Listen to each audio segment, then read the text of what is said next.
শেরপুরের ঝিনাইগাতীতে বিএনপি ও জামায়াতে ইসলামের নেতাকর্মীদের মধ্যে সংঘর্ষে জামায়াত নেতা রেজাউল করিম নিহতের ঘটনায় পুরো উপজেলায় থমথমে পরিস্থিতি বিরাজ করছে। বৃহস্পতিবার সকাল থেকে ঝিনাইগাতী এলাকা জুড়ে শুনশান নীরবতা দেখা গেছে। রাস্তাঘাটে সাধারণ মানুষের উপস্থিতি খুবই কম। বন্ধ রয়েছে উপজেলার সদর বাজারের অধিকাংশ দোকানপাট। নিহত রেজাউল করিম শ্রীবরদী উপজেলা জামায়াতের সেক্রেটারি ছিলেন। তার মরদেহ এখনও ময়মনসিংহ মেডিকেল কলেজ হাসপাতালের মর্গে রয়েছে। সেখানে সুরতহাল ও ময়নাতদন্ত শেষ হয়েছে। মরদেহ শেরপুরের শ্রীবরদী নেওয়া হয়েছে। এরপর বিকেল 5টায় শ্রীবরদী সরকারি কলেজ মাঠে তার প্রথম জানাজা অনুষ্ঠিত হবে।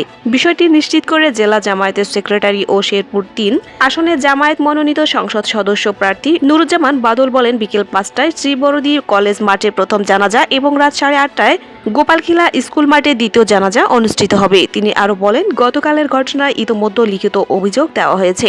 জেলা জামায়াতের একাধিক সূত্র জানিয়েছে, নিহত রেজাউল করিমের জানাজায় জামায়াতের কেন্দ্রীয় নেতারা উপস্থিত থাকতে পারেন।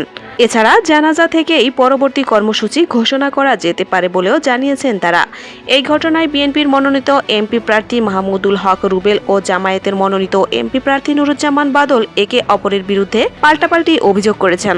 পুলিশ জানিয়েছে, এখন পর্যন্ত কোনো পক্ষ থেকে লিখিত অভিযোগ পায়নি। অভিযোগ পেলে আইনগত ব্যবস্থা নেওয়া হবে। একই সঙ্গে পরিস্থিতি বর্তমানে নিয়ন্ত্রণে রয়েছে বলেও দাবি পুলিশের। শেরপুরের অতিরিক্ত পুলিশ সুপার মোহাম্মদ মিজানুর রহমান ভুট্টা বলেন, বর্তমানে পরিস্থিতি স্বাভাবিক রয়েছে। পুলিশ সতর্ক অবস্থানে আছে। এর আগে বুধবার শেরপুর 3 সংসদীয় আসনের ঝিনাইগাতী উপজেলায় উপজেলা প্রশাসনের আয়োজনে নির্বাচনী ইশতেহার ঘোষণা অনুষ্ঠানে চেয়ারে বসাকে কেন্দ্র করে জামায়াত ও বিএনপির নেতাকর্মীদের মধ্যে দফায় দফায় সংঘর্ষের ঘটনা ঘটে। এতে শ্রীবরদী উপজেলা জামায়াতের সেক্রেটারি রেজাউল করিম নিহত হন। ওই ঘটনায় উভয় পক্ষের অন্তত শতাধিক নেতাকর্মী আহত হয়েছেন। ঘটনার পর থেকে ঝিনাইগাতী ও আশপাশের এলাকায় আইনশৃঙ্খলা রক্ষাকারী বাহিনীর টহল জোরদার করা হয়েছে।